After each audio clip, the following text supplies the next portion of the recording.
Hey guys, welcome back. Halo undoubtedly has the best selection of campaign levels in all of gaming. I mean, that's really just an undisputed fact at this point. However, today I want to try and set out and discover what makes the perfect Halo campaign level. Now, of course, calling something perfect is entirely subjective. I mean, one man's perfect may be the silent cartographer, whereas another man's perfect may somehow be the breaking. Hey, I don't make the rules. So, what I've done is run a bunch of polls on my community tab to try and gather data from you guys specifically regarding your favourite Halo levels from each game. And with over 520,000 votes, the results are rather interesting. So what I'm going to do is analyse these levels and try and find some commonalities and trends among them and see if, based on this data, the mythical perfect Halo level really does exist. So let's waste no more time and begin this rather interesting Halo study.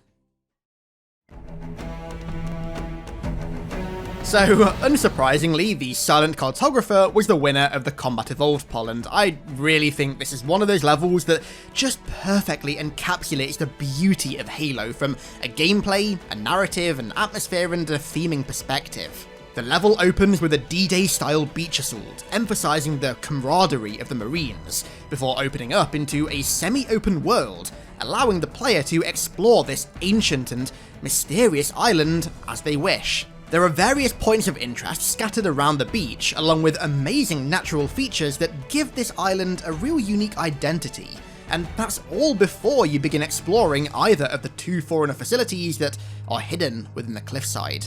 Going from vehicle combat on a rather familiar, gorgeous-looking beach in the centre of an infinite ocean, to CQC in a dark, alien facility that just seems utterly beyond human comprehension, so significant in size and scale that it makes you, a Spartan super soldier, feel insignificant, is such a cool transition. The overall design of both the security and cartographer facilities are what I really hope Infinite draws inspiration from most when it comes to designing the underworld of Zeta Halo. I mean, peering off the edge of a wildly foreign balcony into this vast abyss of ancient architecture and technology is just peak Forerunner to me, and it makes for the perfect environment to explore at your leisure.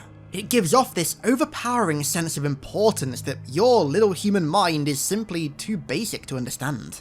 The Silent Cartographer is easily the highlight of Combat Evolved. I mean, there's a reason Bungie chose it to be their demo level. Whoa! It makes me shake just thinking about it. It blew right through us. 50 cal, rockets, didn't do a thing. Okay, so I had to run 2 polls for Halo 2, and Metropolis won both of them, which, honestly, I kind of expected. The urban combat in Halo 2 was an entirely new thing for Halo at the time, and I really do think that Outskirts and Metropolis both nailed the infantry and vehicle styles of urban warfare. Although it's about as linear can be, I still feel like Metropolis has one of the best tank sections in the entire franchise, rolling a Scorpion over the bridge with Steve Vai shredding in the background as you get closer and closer to that incredible New Mombasa skyline, just after witnessing the Covenant's newest tool of destruction just plow through all defences. It's a really, really memorable experience. And once you make it out of the tunnel, the Gorsog section is honestly pretty good too. Kind of slept on, honestly, even if the AI isn't particularly great. The tight urban vehicular warfare combines really well with Marty and Michael's killer score and the overall art design of the war-torn, futuristic, yet still relatively grounded New Mombasa to create this incredible sense of desperation. This isn't just any old alien planet, this is Earth that you're fighting on now. It really works well to kind of raise the stakes. And to cap it off, the Scarab section was unlike anything in Combat Evolved. Now, it can't really be compared to Halo 3's Scarab sections for obvious reasons, but Metropolis' Scarab encounter was a great start and kind of was still dynamic to a degree. I mean, you could choose how or when you boarded the Scarab and dispatch the enemies on board, which, for a 2004 game was pretty damn good. Urban combat like this is something that I really want to see more of in Halo. I actually have an entire video coming out about this kind of soon, but Metropolis did urban combat right. Oh, and who could forget the Scarab gun? I mean, it really is just the cherry on top. For Halo 3, we have the least surprising victor of all of the polls, the Covenant. I consider the Covenant to be the Halo mission. I mean, it puts on display the absolute best that Halo has to offer in every regard. It starts out with a blood-pumping aerial insertion, showing the UNSC and elites fighting side by side, with Marty just going crazy on the piano in the background. Then, a warthog ascent through the cliffs into that ever-iconic Pacific Northwest-inspired forest. Our first taste of vehicle combat. We then get our first taste of CQC, moving inside the tower and clearing rooms with the Marines before venturing up to face off against the Brute Chieftain and his pack. These mini-boss style encounters in Halo 3 are so good. In a way, it almost feels like the final raid boss for the tower. Then, once you shot back down to the beach at lightning speed, you're greeted with the second vehicle section, aerial combat. Now, although it's quite short, the Hornet section is proof to me that Halo just doesn't do aerial combat anywhere near as frequently as it should do.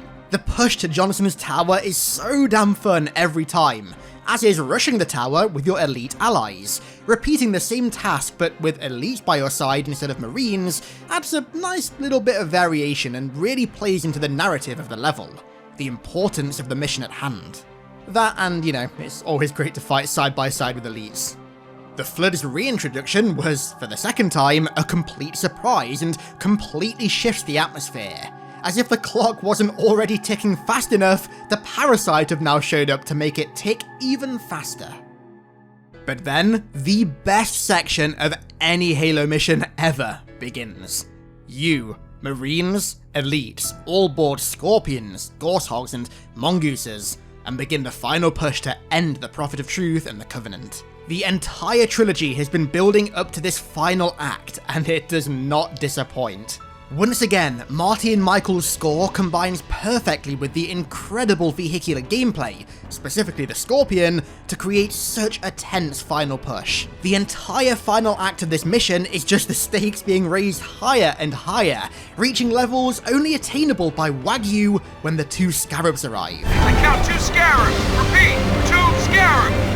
The dual Scarab fight was, again, not only awesome from a gameplay perspective, but also served to convey the importance of what you were doing. It was a perfect way to show how desperate the Covenant were, and simultaneously, how close you were to doing the impossible and ending them, once and for all. But it doesn't even stop there. Once you and the Arbiter rush the Citadel after seeing Miranda go down to save Johnson and the final countdown gets started, it seems like you failed. Even more so when all the Flood forms drop down right in front of you. But never, ever has there been a better subverting of our expectations. The Gravemind speaking directly to Chief and Arbiter and proposing a temporary truce is still easily one of my 3 favourite moments in this entire franchise. Like many aspects of the Covenant, it conveys just perfectly what's at stake and creates a truly memorable gameplay experience, which is only improved by Truth's iconic death at the end at the hand of the warrior that was supposed to be his personal instrument. Asshole. You must be silenced.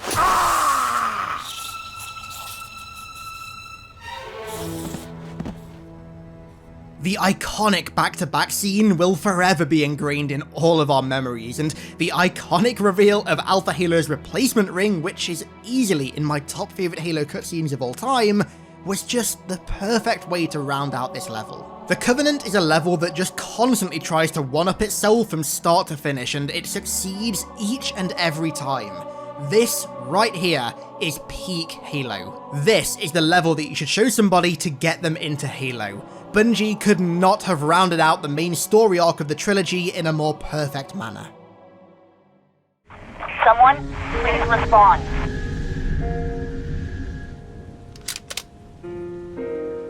So, for something a little bit more low-key, you guys voted Mombasa Streets as the best ODST level, and you know what? I'm not surprised. To be honest, I think all of ODST's levels were fantastic, but Mombasa Streets was the embodiment of Bungie's experimentation with Halo's gameplay and level design in this game. It was Halo's first proper open world level, or at least it was the first since the Silent Cartographer, but it was far more fleshed out thanks to the additions that came with ODST, like the nav map, Sadie's story, weapon caches, and more. There is truly no other level in the entire franchise that plays even remotely like any of the Mombasa Streets encounters.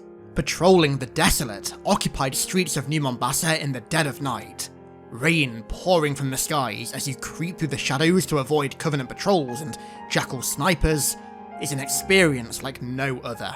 The lighting, the atmosphere, the environment and sound design, and the music, they're all so incredibly well crafted and create an experience that's as comfy as it is creepy, desolate, and just kind of lonely. Bungie absolutely nailed the overall design and kind of film noir feel of the occupied New Mombasa, and having the lone, silent ODST rookie explore it to find his squad in the dead of night was truly an experience like no other. It also has pretty great replayability as well. I mean, using the nav map gives you a unique perspective of New Mombasa that aids in avoiding patrols or hunting down secret weapon caches hidden through the city by the Superintendent. It's a great twist on Halo's standard gameplay formula, and above all else gives you a reason to come back to these missions because the New Mombasa open world can be explored in so many different ways. And then, the way that these missions tie into the overarching narrative is nothing short of genius. You really do feel like the ODST version of a 20s detective, walking the rainy streets of New York City, searching for clues. I would argue the story that Bungie told with ODST was the most unique of all the Halo games, and Mombasa Streets just perfectly encapsulates this new direction. A direction that could not have been executed any better. Right then. Final notice. Bill past due. Oh god. Keep it clean. Don't tell me what to do. Restricted entry. Access denied. Oh, f*** off. Keep it clean. Do you want to circumvent annoying restrictions and avoid the prying eyes of government super AIs when browsing the web? Well, today's sponsor, NordVPN, will allow you to keep it clean when browsing. In the era of region-locked content, NordVPN allows you to enjoy the internet without limits or borders. With over 5,400 servers in 59 countries, you can always connect to a server that gives you access to the content you're after. And thanks to their worldwide access, you can connect to these servers wherever you are in the world with just a click of a button. Using NordVPN is about as easy as punching an old alien man in his wheelchair. You also have the benefit of a totally secure internet with NordVPN. All of your data stays safe behind a wall of next-generation encryption, so this fella won't be able to touch it. Spay and neuter your pets. So if totally private, secure, restriction-free browsing on up to 6 devices on one account sounds good to you in the age of spying and the age of surveillance, then head on over to nordvpn.com/HiddenXperia to get a 2-year plan at a huge discount, and use code HiddenXperia to get an additional 1 month free. It's totally risk-free as well, thanks to Nord's 30-day money-back guarantee. So if you want to avoid the prying eyes of this dude and those like him when browsing, that's nordvpn.com/HiddenXperia for a massively discounted 2-year plan, and code HiddenXperia for an additional free month. Thanks to NordVPN for sponsoring the video, and that's the last sponsor for a little while. I've taken April off after how hectic this month was, so content should be a lot more chill and kind of experimental next month. I've got some pretty exciting stuff lined up that's kind of different to my usual stuff. But anyways, let's move on to Halo Reach. After 3 polls, you guys picked a clear winner for Reach. Tip of the Spear. It's symbolic of Reach as a whole, I think. Large-scale warfare against overwhelming odds where your resilience is just slowly chipped away at bit by bit. From the Warthog crash to the Falcon crash to the supercarrier showing up and annihilating the Grafton mere seconds after the UNSC starts celebrating a rather minor victory, the Covenant are just constantly one-upping any minor achievement you make, which is pretty much the fall of Reach in a nutshell. This mission also has some of the best environmental storytelling in the entire franchise as well. The intro really makes it feel like you're headed into an all-out war with the Covenant, and even when you break off from it, you can still see it raging off in the distance. I mean, this is a spectacle as it is, but the way that your objective interacts with these background elements makes them feel connected to the level. Seeing the frigates pounding the battlefield and longsword squadrons soaring overhead carrying out bombing runs on the Scarabs is such an immersive experience, and even though you aren't a part of it, it really serves to connect you to that wider battle. As for gameplay, well, Tip of the Spear really does fit the trend that's formed so far among the levels. It has a healthy mixture of decent vehicular combat and also infantry combat. High-value target has been neutralized. Impressive, sis. I'm not gonna lie, the on-rails Falcon section was pretty gimmicky and it was nowhere near as impactful as the one on Exodus, which I think, at least thematically, worked really well. But it does do a good job at transitioning you into the final act of the level, which I think is where it peaks. The Spire Assault. Sheer verticality like this had never been done before in Halo, and it's never been done since, and so it makes for a really unique base assault experience. I do wish that it had been more vehicle focused, however, the mixture of vehicle and infantry combat was what made the Spire shine in Invasion, but still, it was a really great experience. The victor for Halo 4 was Infinity, which serves as the kind of bridge that connects the two halves of Halo 4's story, and I think it does so exceptionally. It's a really long level, so the atmosphere is kind of all over the place, but not in a bad way. Moving through the jungle and finding dead marines among the trees made for great build-up, and the foggy bit where you have to use Promethean vision was actually really creepy. I'm kind of mad they didn't do anything like this again after this.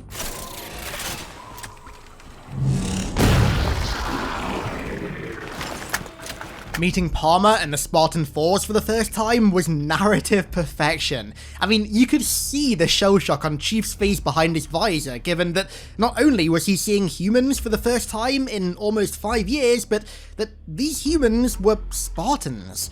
It did a really good job at just overwhelming Chief with how humanity had moved on since Halo 3, while also simultaneously still showing that they had respect for him. I don't suppose you're any good at clearing LZs. On occasion. I do love the reveal as well that the Prometheans are controlling the Covenant. I mean, Cortana's dialogue and the little animation that Knight does is pretty cool, but this section leads into the best bit of the mission, the Scorpion Run. I love how frantic Infinity Command are over the comms and how Lasky's immediate port of call is to just give Chief total command of the Spartan 4s on the ground as they push to take the Infinity back. This excellent theming combines perfectly with the music and overall presentation at the start of the next chapter. It really gets the adrenaline pumping. It drives home the severity of what's at stake and that humanity still has faith in Chief after all these years, and it just gets even better when you hear Cortana just spurring you on with some incredible delivery from Jen Taylor. Weapons free, Chief. Let him have it! We're good to go, Chief. Show these Spartans how it's done. Whew, chills every time. As far as Scorpion sections go, I wouldn't say the gameplay is really anything particularly special, but the set dressing is really cool. I mean, plowing through the wreckage of the Infinity to reach the elevator did make for a really unique environment to set a tank run in.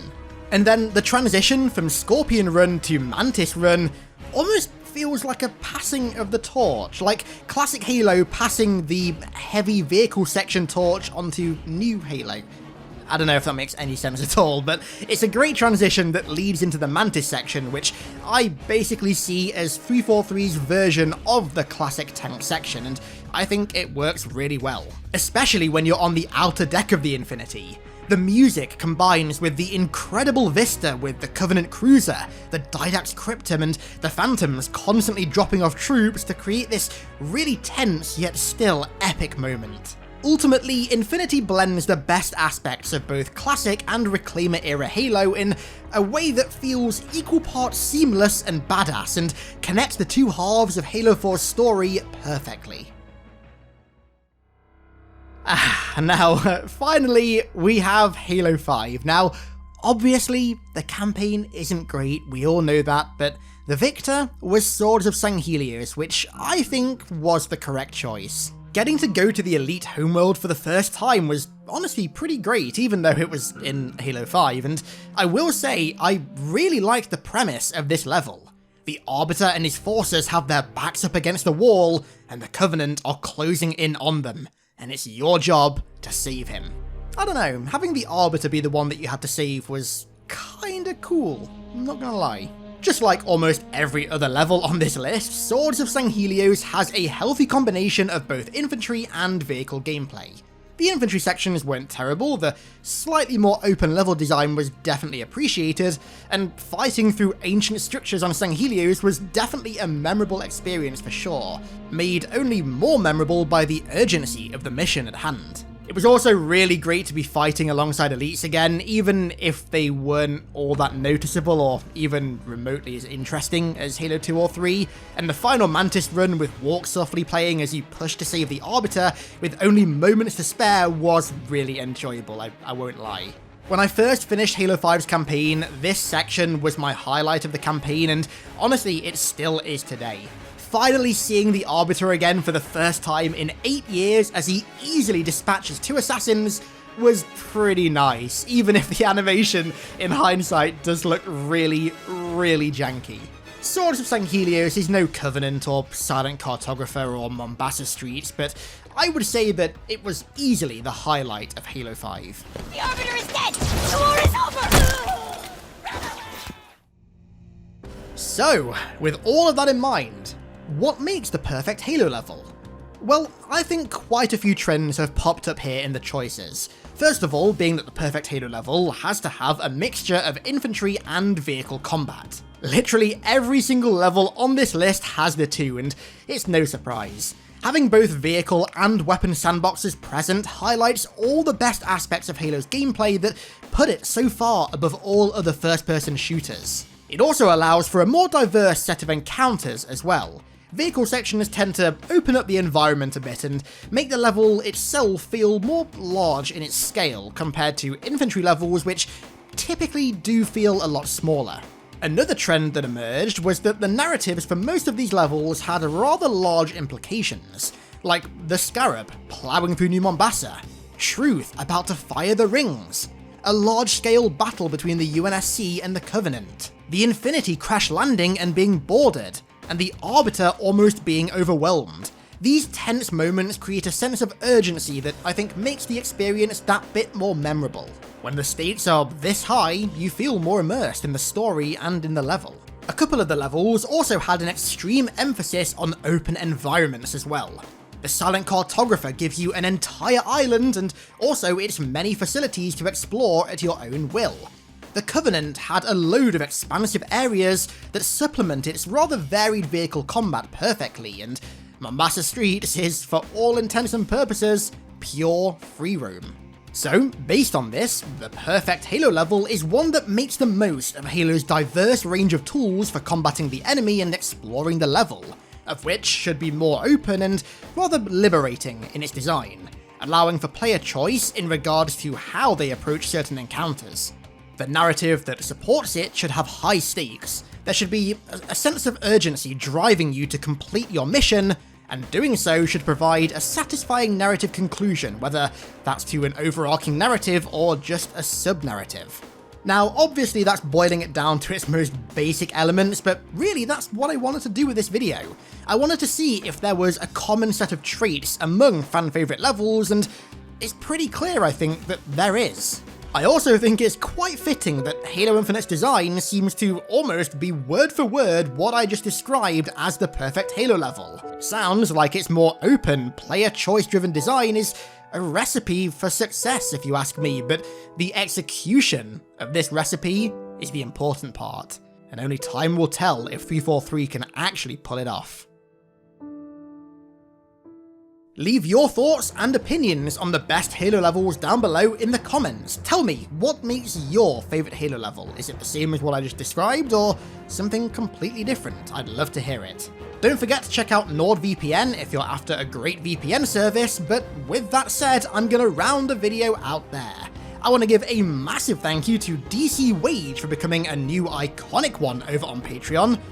How iconic indeed. Thank you very much, my dude, along with, of course, everyone else for the continued support over there, and thank you all so much for watching. I really do appreciate it, and I'll catch you all in the next one.